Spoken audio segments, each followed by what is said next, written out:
My name is Elle, and let me tell you a story, my story. When I was 16, my parents drove me deep into the woods and handed me a map. Let's see if she can read it properly, my father said. Then they left. They told themselves it was a lesson, a test of survival. But the truth?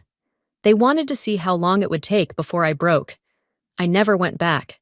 But 20 years later, they found me. Not because they missed me, not because they regretted what they did. They found me because they wanted something. And when I refused, they didn't stop at guilt. They didn't stop at manipulation. They tried to destroy me. What do you do when the people who raised you are the ones trying to ruin you?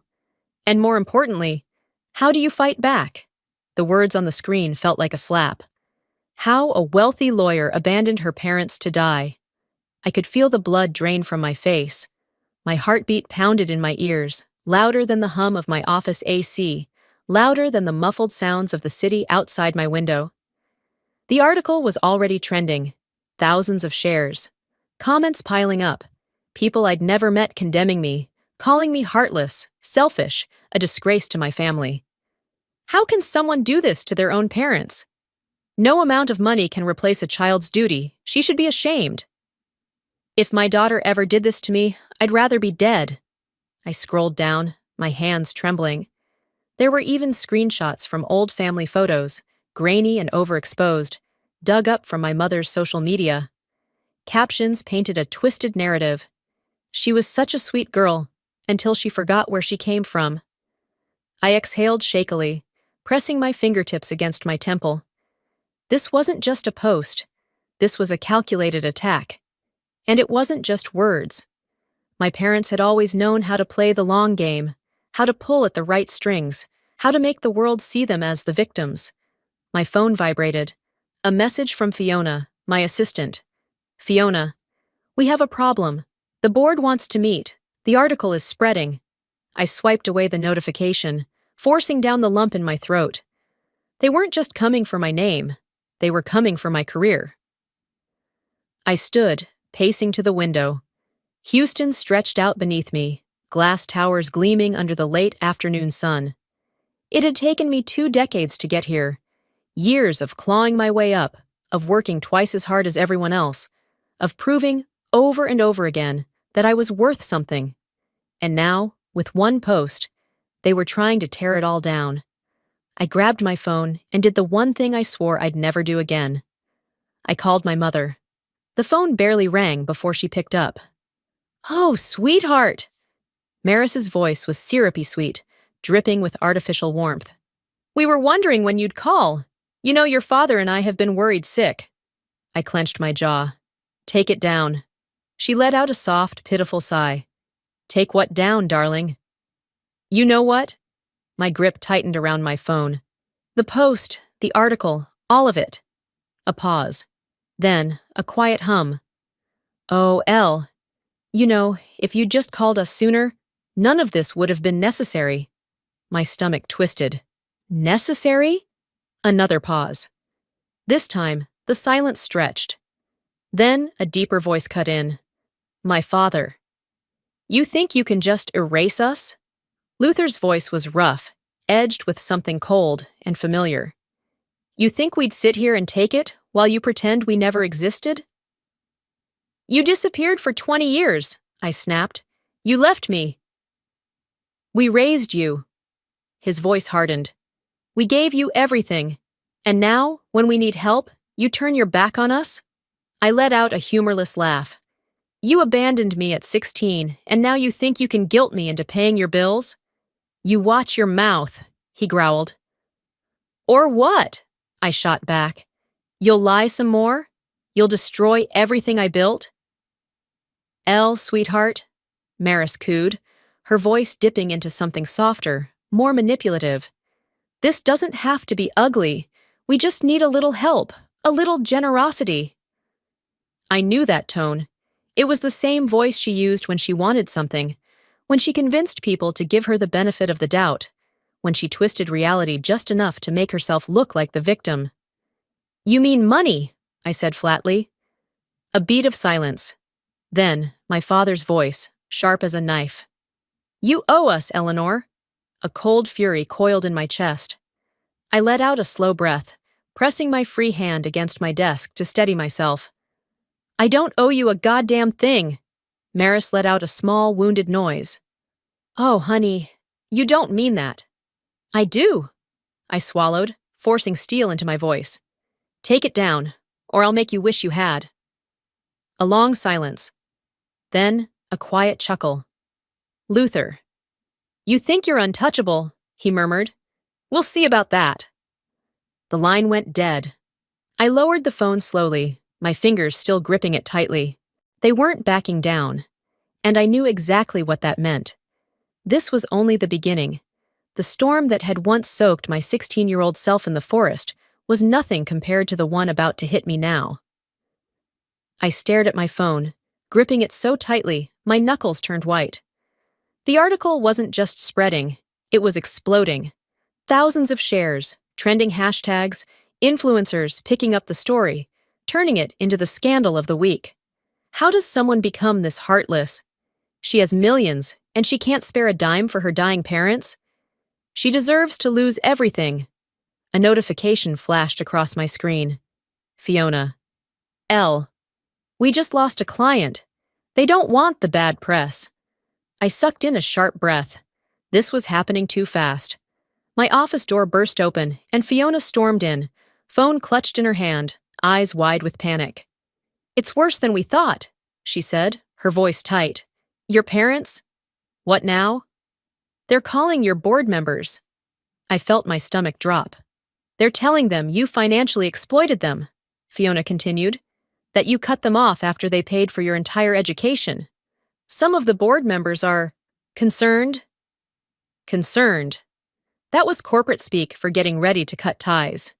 Before I could respond, my desk phone rang. Thomas Caldwell, my boss. The only reason he'd be calling was if this had already reached the highest level. I exhaled slowly, then answered. L, Thomas said without preamble. I need you in the conference room, now. The line went dead. Fiona gave me a look. They're going to grill you. I grabbed my blazer off the chair, squared my shoulders, and headed out the door. The conference room was full. Every senior executive in the firm sat around the long table, some flipping through printouts of that damn article. Thomas stood at the head of the table, arms crossed. His expression was unreadable, but I could see the weight of the situation in his eyes. L, take a seat. I did. We've been contacted by multiple clients expressing concern, he said, and now your parents are reaching out directly. They claim you've been neglecting them for years. I forced myself to remain calm. That's a lie. Thomas slid a folder across the table. They provided bank statements showing they transferred money to you for years. I opened the folder and my stomach clenched. It was doctored. The transactions were real, but they were from my childhood. They had twisted old financial support, groceries, medical bills, things they were legally required to provide for me, into something that made it look like I had been dependent on them long into adulthood. This is manipulation, I said, my voice cold. Thomas studied me. Can you prove that? I hesitated. He sighed. L, I need to be blunt. We're a firm built on reputation. We need to know, do we have a crisis on our hands? I clenched my jaw. This is personal. They're weaponizing the media against me because I refuse to give them money. A long silence stretched across the room. Some executives exchanged glances. Look, Thomas said finally, his tone careful. No one is saying you're guilty of anything, but perception is reality in our industry. Clients don't like scandals. We need a plan. The room blurred around me. This was exactly what my parents wanted. They didn't care about the truth. They cared about control. They wanted to drag me down until I had no choice but to give them what they wanted. I pushed my chair back. I'll handle it. Thomas raised an eyebrow. Handle it how? I stood. I'm going on the offensive. As I stepped out of the boardroom, my phone buzzed again. A news anchor was requesting an on-air interview with my parents. I thought I had seen the worst of their cruelty. I was wrong. My phone screen cast a harsh glow in the dimly lit office, the video still playing, even though I had stopped listening. The words had already sunk in, carved deep like old wounds ripped open. Odessa sat between our parents, her expression carefully sculpted. Just enough pain, just enough hesitation to make her performance believable. She was always different. Distant. Uncaring. Our parents gave her everything and she threw them away. My stomach twisted. Odessa had always been the golden child, the peacemaker. The one who smoothed over our parents' cruelty with soft words and empty reassurances. I had thought, maybe, just maybe, she had grown past that. That she had seen them for what they were. But I had been wrong. I rewound the clip, this time listening with cold detachment. She was never like the rest of us, always keeping secrets, always looking for a way out. I tried to help her, but Odessa lowered her gaze, voice breaking just slightly for dramatic effect. She didn't want a family. The interview host nodded solemnly, leaning in as if to console her. And when was the last time she reached out to you? Odessa sighed. Years ago, she cut all ties, no explanation. Lies. Every damn word was a lie. My fingers clenched around my phone as the host turned back to my mother, who was dabbing at her eyes with a tissue. She was such a sweet girl, Maris whispered. But success changed her, and now she wants to forget where she came from. Luther added his part with a bitter shake of his head. She'll regret this one day. My hands were shaking. This wasn't just a smear campaign anymore. They were rewriting my entire life. I grabbed my keys and stormed out of my office. Odessa's workplace was a sleek, glass-walled corporate building on the west side of Houston. I bypassed the receptionist's attempts to stop me and strode straight into her office, slamming the door shut behind me. She barely looked up from her desk. I figured you'd show up. You don't get to play the victim, I spat. Not after what you just did. She leaned back in her chair, exhaling heavily. No. I cut her off, stepping closer. You stood there and lied. You twisted our entire childhood into something that fit their narrative. For what, Odessa? So they wouldn't turn on you next? She didn't answer right away. She just looked at me, a flicker of something almost like regret flashing across her face before it disappeared. It's not that simple. It is, I shot back.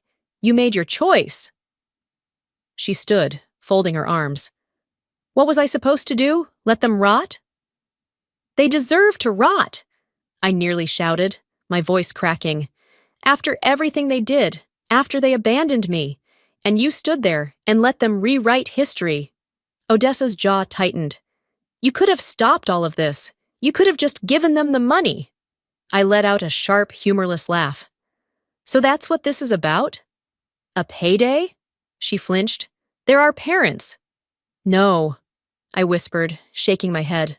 Not mine, not anymore. Something flickered in her eyes. Anger, maybe, or shame. You always make yourself the victim, Elle. I stared at her. And you always make yourself the coward. Silence stretched between us. Then, slowly, I pulled my phone from my pocket, scrolled to her name, and pressed block. I wouldn't make the mistake of trusting her again.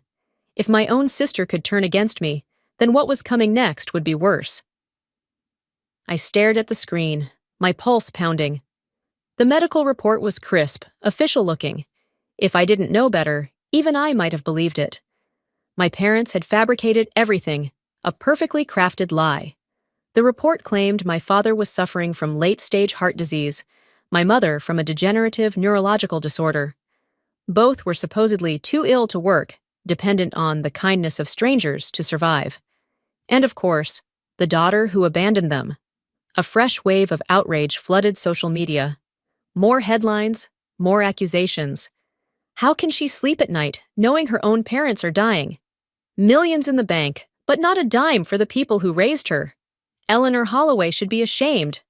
I gritted my teeth, forcing myself to focus. A knock on my office door snapped me back. Fiona stepped inside, her face pale. She didn't even have to say it. They filed the lawsuit, I said flatly. She nodded, holding out a thick envelope. Courier just dropped it off. It's bad, Elle. I took the documents with stiff fingers, flipping through the pages. The words blurred together, but a few stood out. Luther and Maurice Holloway v. Eleanor Holloway. Claim, neglect, and financial abandonment. Under Texas filial responsibility laws. I let out a slow breath through my nose. They actually did it. Fiona hesitated. David's waiting in the conference room. He said you should see this first. I glanced at her. See what? She bit her lip and slid another folder onto my desk. A list of every major client I represented. And beside each name, contact records. My parents had called them all. A sharp, cold rage settled in my chest. I grabbed the lawsuit and marched toward the conference room. David McAllister sat at the far end of the table, flipping through the documents, his expression unreadable. When I walked in, he didn't even look up. They don't have a strong case, he said, but they don't need one. I dropped into the seat across from him. Because this isn't about winning. He finally met my gaze. Exactly. They just want to make your life hell. I exhaled sharply. How long could this drag out? David leaned back, rubbing his temple. Months. Maybe a year, depending on how aggressively they push it. And if they keep feeding the media, public pressure could backfire on your firm.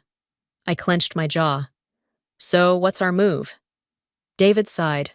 The safest option? Settle. No. He arched a brow. Elle? No, I repeated, my voice like steel. I am not paying them off. A flicker of something almost like respect crossed his face. Then we fight. I leaned forward. Let's go on the offensive.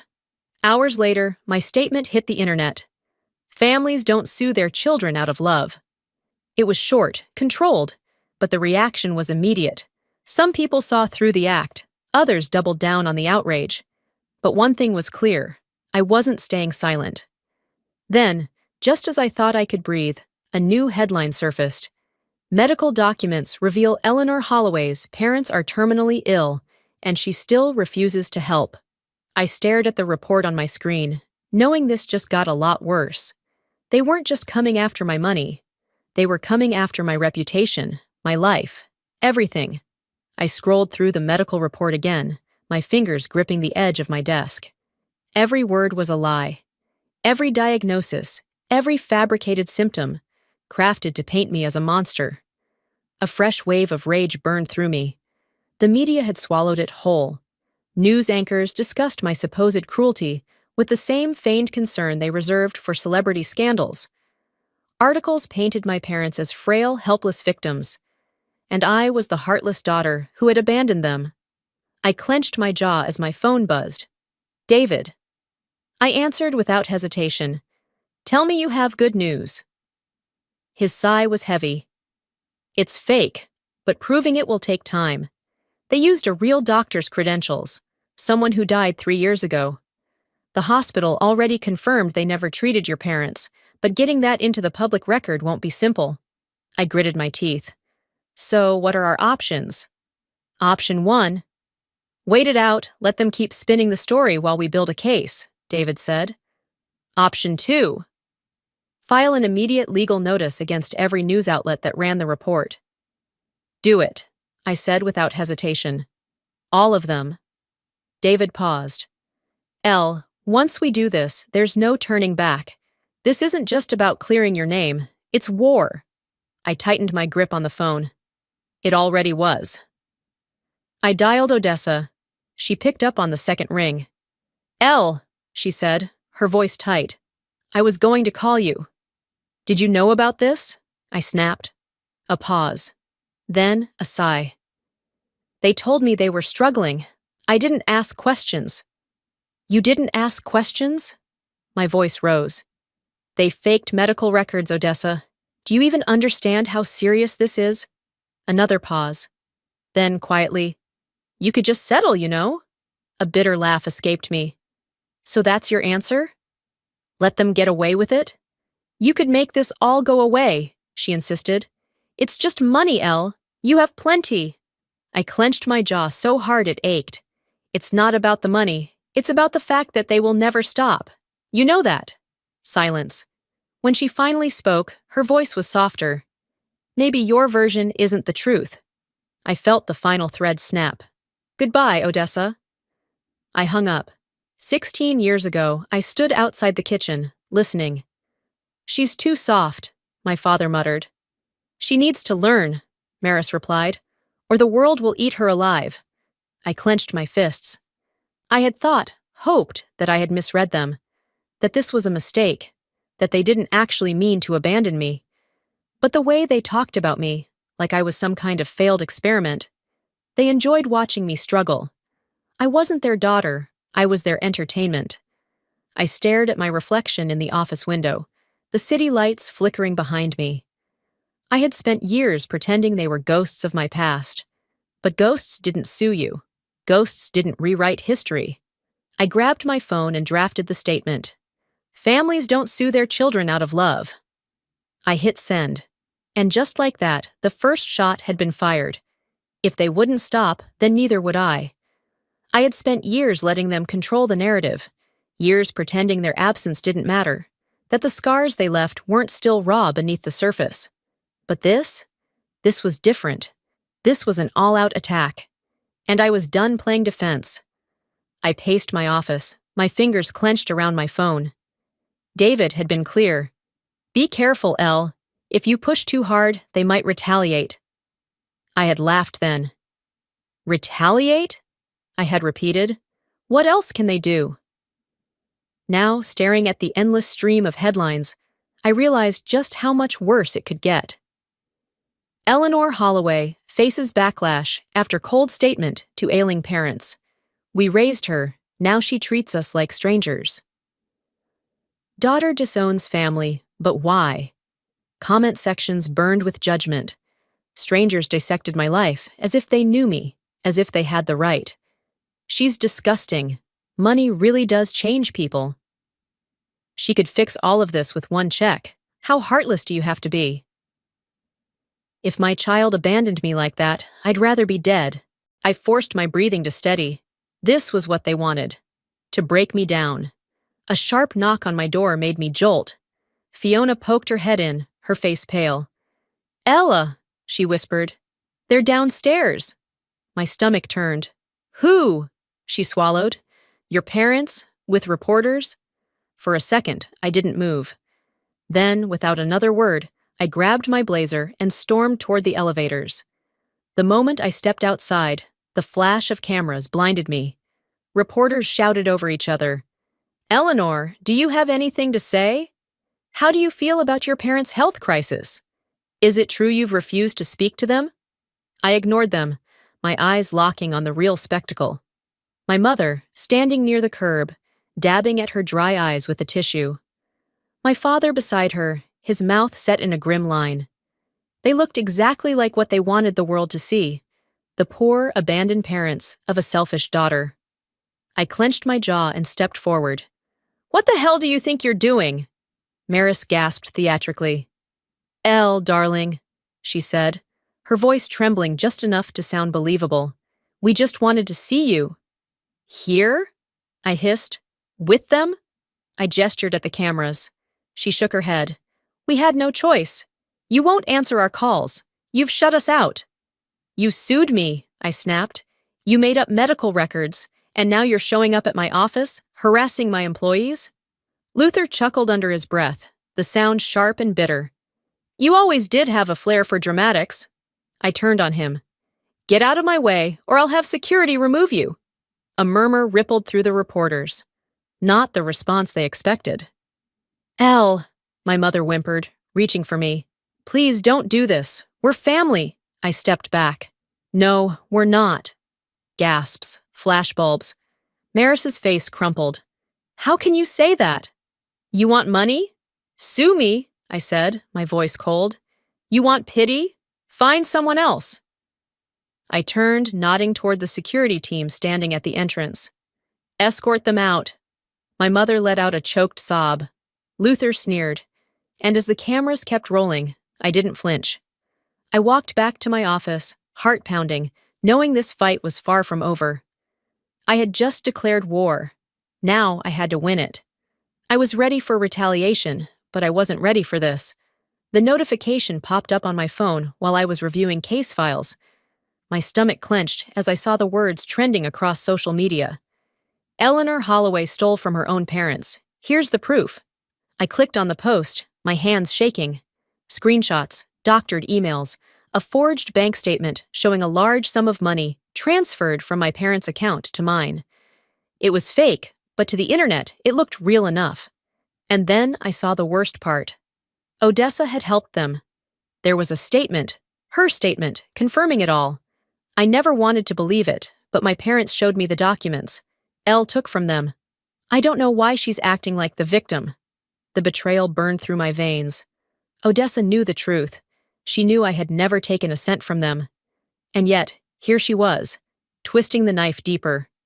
I slammed my laptop shut and grabbed my phone, dialing David. He picked up immediately. Elle? They fabricated evidence. My voice shook with rage. And Odessa backed them up. A pause, then a low curse. They just escalated, hard. Then we escalate harder, I snapped. We need to go on the offensive, now.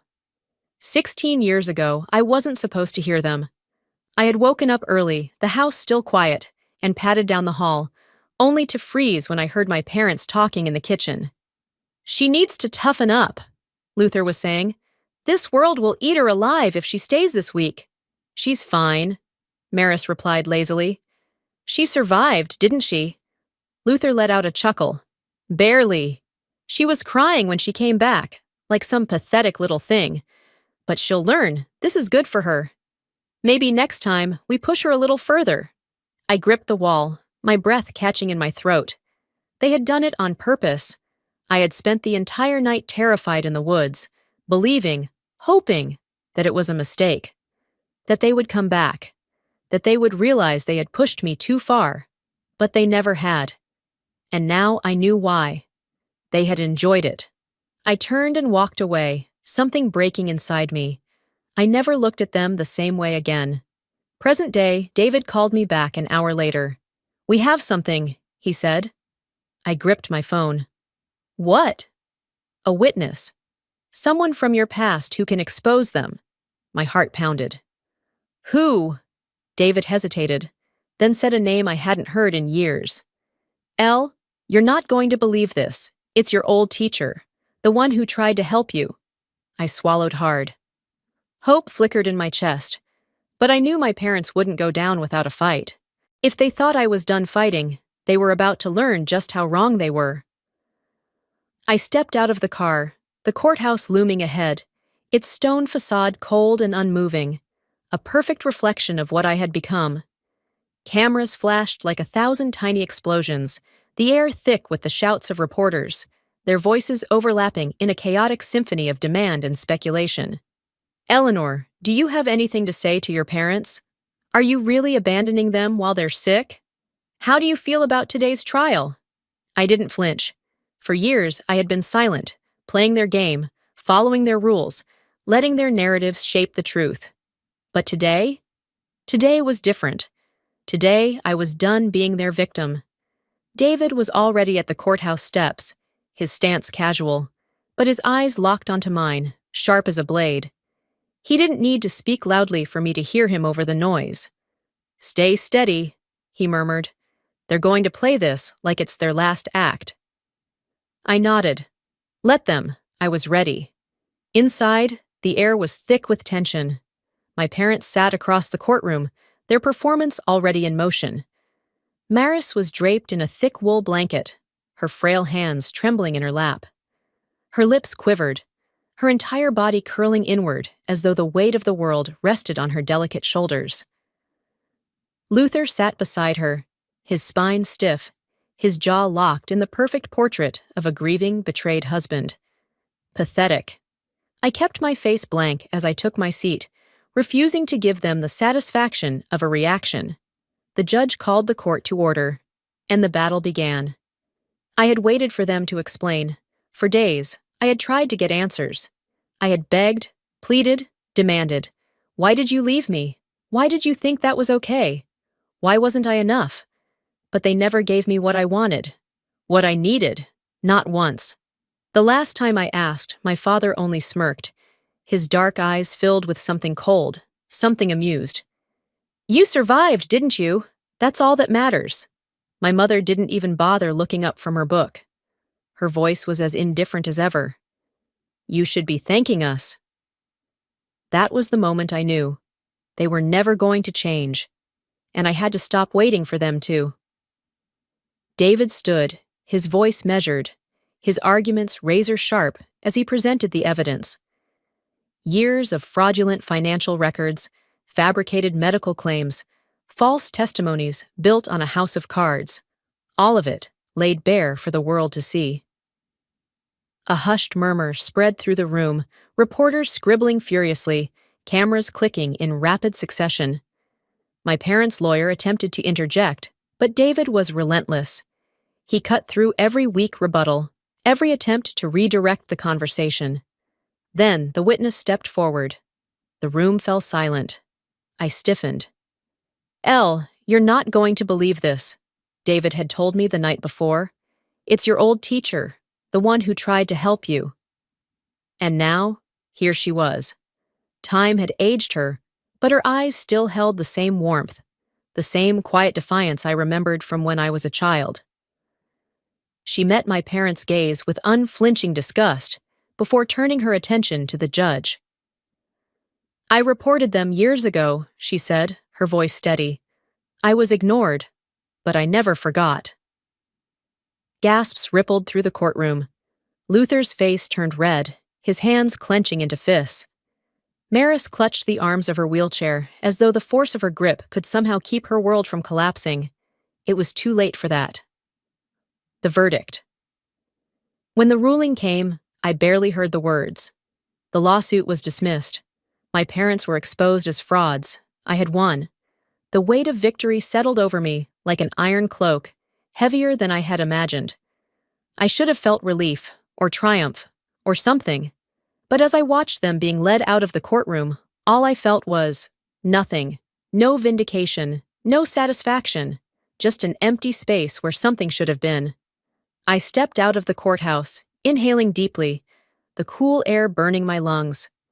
The world outside felt different, brighter somehow, lighter. Maybe that was enough. For the first time in my life, I was free. But what came next was entirely up to me. I stood outside the courthouse, the weight of the past pressing against me, but for once, it wasn't crushing. It was simply there, lingering, but no longer defining me.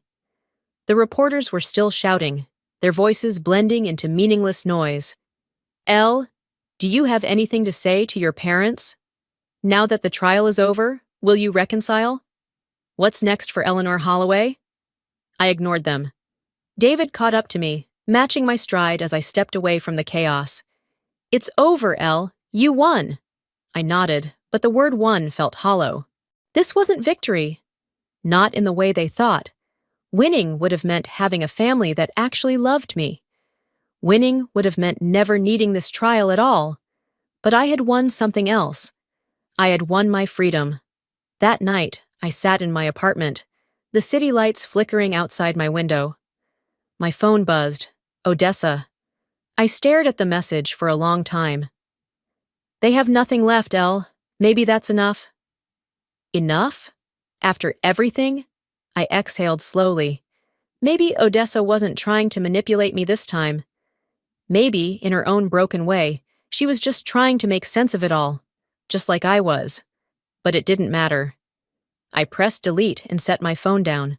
For the first time, I felt no guilt, no obligation, just silence and peace. 16 years ago, I packed my bag in silence. My parents didn't ask me what I was doing. They didn't care. I paused at the door, looking back one last time. Luther barely glanced up from his newspaper. Maris took a sip of her wine, unconcerned. I waited, just for a second. For something. Anything. A reason to stay. But none came. So I stepped out, never looking back. And I never would again. I picked up my phone, dialed Fiona. Let's book that trip, I said, she laughed. Where to? Anywhere but here.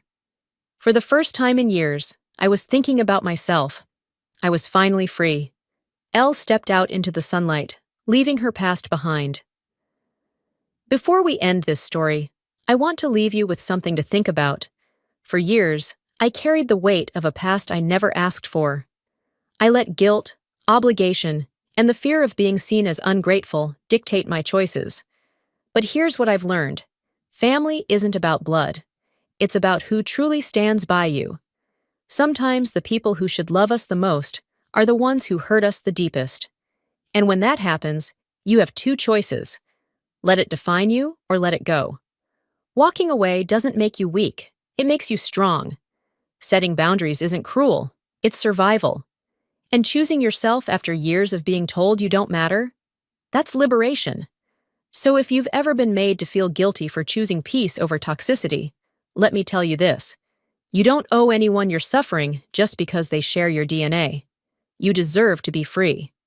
Now, I'd love to hear from you. Have you ever had to walk away from a toxic relationship, family or otherwise? How did it change you? Drop a 1 in the comments if this story resonated with you, or let me know where you're watching from. And if you didn't like this video, tell me why. I appreciate all perspectives. If this story moved you, don't forget to subscribe so you never miss another powerful story. Your support means everything, and I can't wait to share more with you soon. Until next time, choose yourself always.